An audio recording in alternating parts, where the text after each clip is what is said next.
नमस्कार श्रोताओं, कहानियों के सफ़र में हम हाजिर हैं फिर से एक नई कहानी लेकर। कहानी का शीर्षक है सिंह और सियार, मतलब कि शेर और सियार।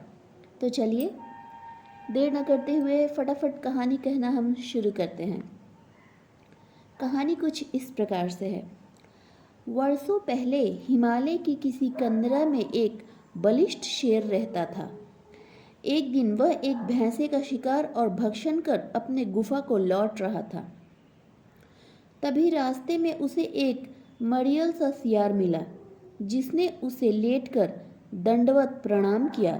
जब शेर ने उससे ऐसा करने का कारण पूछा तो उसने कहा, सरकार, मैं आपका सेवक बनना चाहता हूँ। कृपया मुझे आप अपनी शरण में ले लें। मैं आपकी सेवा करूँगा और आपके द्वारा छोड़े गए शिकार से अपना गुजर बसर कर लूँगा। शेर ने उसकी बात मान ली और उसे मित्रवत अपनी शरण में रखा। कुछ ही दिनों में शेर द्वारा छोड़े गए शिकार को खा खा कर वो शियार बहुत ही मोटा हो गया। प्रतिदिन सिंह के पराक्रम को देख देख कर उसने भी स्वयं को सिंह का प्रतिरूप मान लिया। एक दिन उसने सिंह से कहा, अरे सिंह, मैं भी अब तुम्हारी तरह शक्तिशाली हो गया हूँ। आज मैं एक हाथी का शिकार करूँगा और उसका भक्षण करूँगा और बचे खुचे मांस को तुम्हारे लिए छोड़ दूँगा।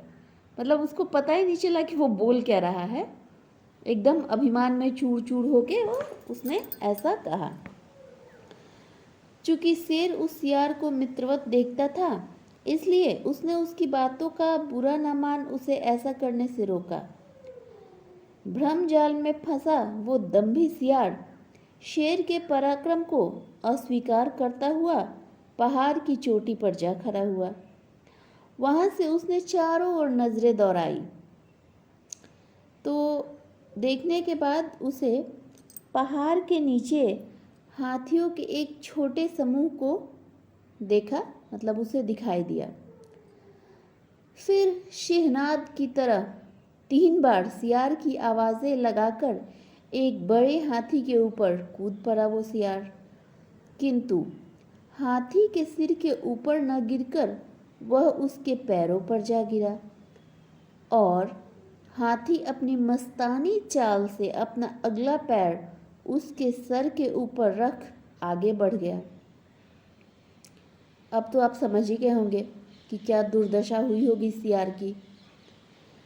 ऐसा होते ही सियार का सर चकनाचूर हो गया और उसके प्राण पखेरु उड़ गए। पहाड़ के ऊपर से सियार की सारी हरकतें देखते हुए शेर ने तब ये गाथा कही, होते हैं जो मूर्ख और घमंडी, होती है उनकी ऐसी ही गति। तो इस कहानी से हमें क्या शिक्षा मिलती है?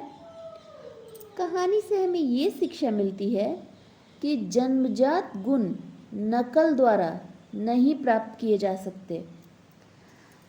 ऐसी ही एक बात मेरी माताजी भी कहती हैं, मेरी मम्मी कहती है, नकल करो अकल से वरना सूरत बिगड़ जाएगी। तो लोगों की तो सूरत बिगड़ जाएगी, यहाँ तो प्राण पखेरु ही उड़ गए। इसलिए जो आपकी लिमिटेशन है उसी में रह के काम कीजिए। अति सर्वत्र वर्जित। अति किसी भी चीज़ की बहुत ज़्यादा मुश्किल होती है। तो जन्मजात गुण जो है वो नकल द्वारा प्राप्त नहीं किए जा सकते। इस कहानी से तो हमें यही शिक्षा मिल